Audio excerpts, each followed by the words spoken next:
Journée spéciale ETI sur BFM Business.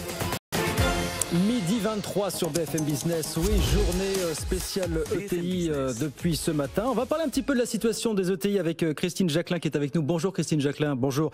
Bonjour Guillaume. Directrice générale de la Banque Palatine qui accompagne bien sûr au quotidien ces ETI dont on parle aujourd'hui. Peut-être rappeler le nombre d'ETI que compte la France aujourd'hui, Christine Jacquelin.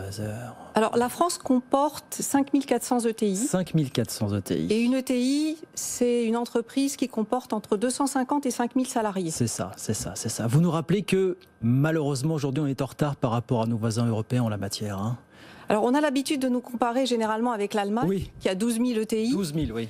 Mais est-ce qu'on sait qu'en Italie il y en a 8 000, au Royaume-Uni il y en a 10 000?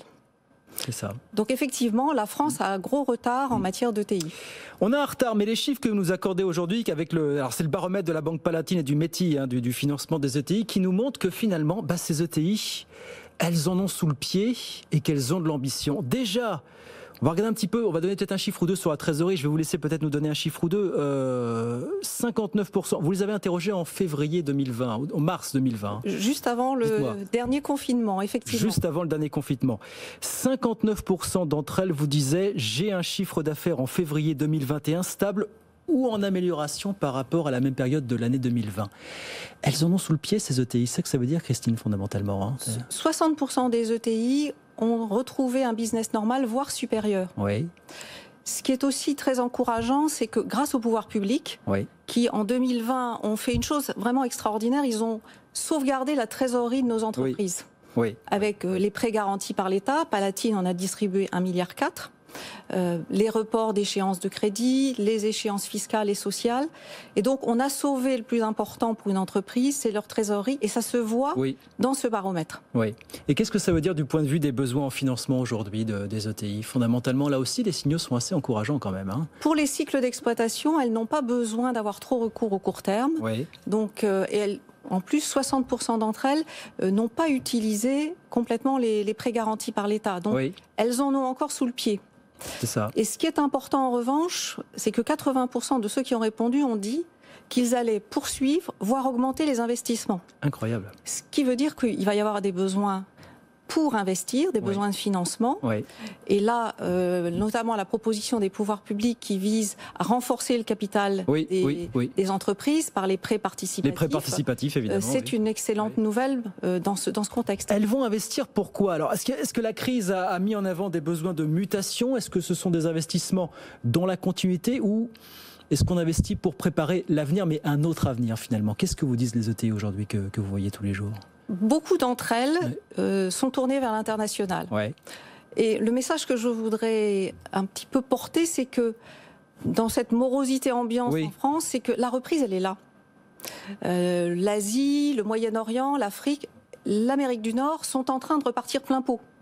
Et les ETI qui sont très internationalisés, sur ces zones-là, leurs carnets de commandes sont pleins. Et donc aujourd'hui, l'investissement, il est fait pour accompagner cette reprise.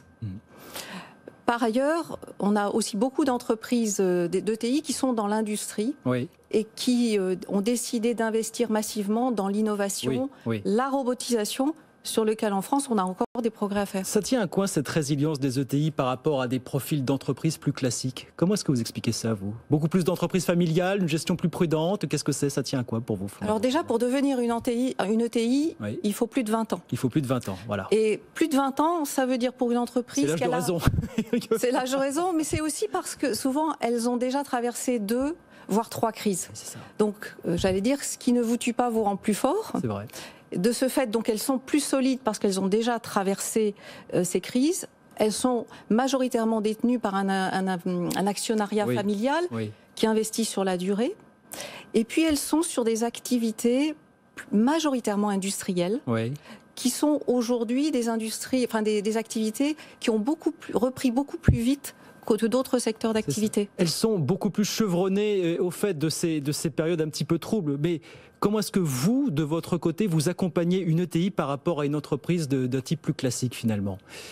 Qu'est-ce qu'on fait de plus? Qu'est-ce qu'on fait de différent pour ce type d'entreprise aujourd'hui pour vous? Les ETI, elles ont en fait les mêmes besoins que les très grandes entreprises. Et donc, chez Palatine, c'est ce que nous leur apportons. Nous leur apportons des crédits structurés, nous les accompagnons aussi beaucoup dans les financements à l'international, export ou import, et on leur apporte beaucoup d'expertise pour justement les aider à se développer et à croître. Oui, c'est ça l'objectif. On est en retard sur le nombre d'ETI en France par rapport à nos voisins européens. Qu'est-ce qu'il faut faire pour faire croître le nombre d'ETI pour vous? C'est une question de volonté politique ou c'est autre chose finalement?